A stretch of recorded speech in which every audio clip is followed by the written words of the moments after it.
Now, with the following 4 exercises, we're going to focus on adding definition to your biceps. We'll start with the standing easy bar curl, 4 sets, pyramiding up with each set, 12, 12, then 10, then 8. Then we're going to do the seated dumbbell alternating curl, beginning with a heavy weight for 2 sets, then lightening up for the third. 8 to 10 reps for the first 2 sets, then 12 for the final set. The third exercise we're about to demonstrate is the 2-arm high cable curl. 2 sets of 15 at decent resistance, and finally the dumbbell unilateral preacher curl. 2 sets of 15 with moderately heavy weight. This is the last of the exercises of this routine, so take it to failure. And now we're ready to move on to, you guessed it, the standing easy barbell curl. Adding the easy bar to the standard barbell curl gives you a little more extension in your arms, which is useful for adding definition. Basically, you're going to do the same motion as a standing barbell curl. Stand with your feet shoulder width apart, toes pointing slightly out. Grasp the bar about shoulder width with a palms up grip, and with extended, relaxed arms, hold the bar in front of your thighs. Keeping your body erect, inhale slightly more than usual, and hold your breath as you curl the easy bar by flexing your elbows. Don't let your elbows move forward. That reduces the tension in your biceps as well as the effectiveness of the curl. Keeping your hands in line with your forearms, curl up at a moderate speed. Exhale at the top, then slowly lower the bar under control back to the starting position, stopping just short of full extension, and immediately begin your lift again.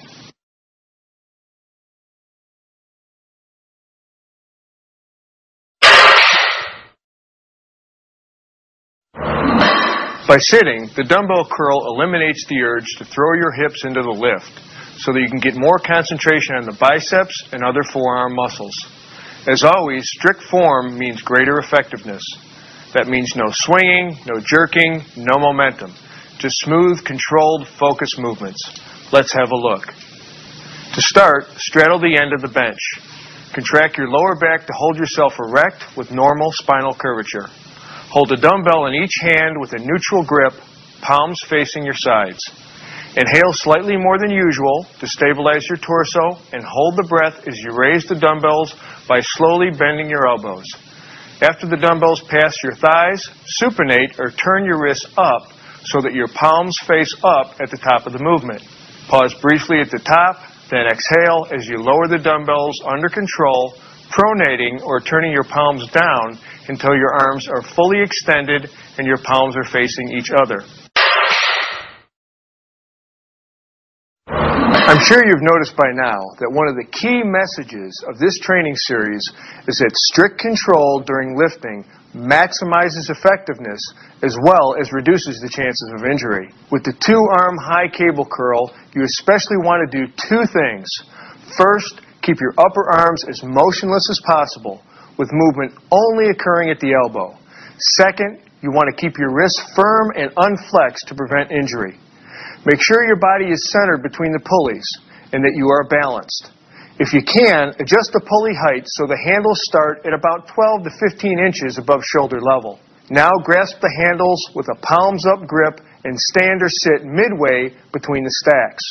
If you're sitting, be sure to keep your feet planted firmly on the ground and your body weight planted in your hips. Take your starting position. See how his arms are slightly flexed out to his sides? They can be positioned level with the ground or just above. Now inhale and hold your breath as you bend your elbows, pulling the handles toward your head until your forearms are well past the vertical position. Pull as tight as you can, then hold and squeeze for 2 seconds. Then exhale and return with strict control back to the start position. Pause momentarily here, keeping the muscle tense, then repeat for reps. You know, this exercise has tons of benefits for bodybuilders and powerlifters, but it's also crucial in any kind of athletics that involve pulling or flexion at the elbow, such as climbing, pull-ups, gymnastics, basketball, tennis, martial arts, you name it, across the board. Just make sure you get the biomechanics right.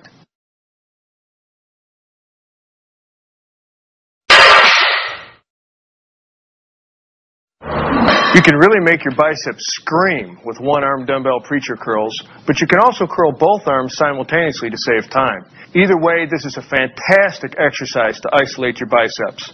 Start by sitting on your preacher curl bench and lean slightly forward from your hips. Place your arms over the arm support pad and grasp 1 or 2 dumbbells with a palms-up grip, keeping your wrist straight in line with your arm. Remember, you want maximum extension in your arms, but you don't want to hyperextend. So keep your elbows just slightly bent and the weight under slow control when you reach the bottom of the movement. To begin, inhale slightly more than usual and hold your breath as you smoothly curl the dumbbells as high as possible without ever losing arm contact with the support pad. As you reach the top of your lift, exhale and hold the peak contraction and really squeeze for a second before lowering the dumbbells under control. As you reach the bottom, pause briefly without letting the tension off your biceps or allowing your elbows to hyperextend, and then start the next rep.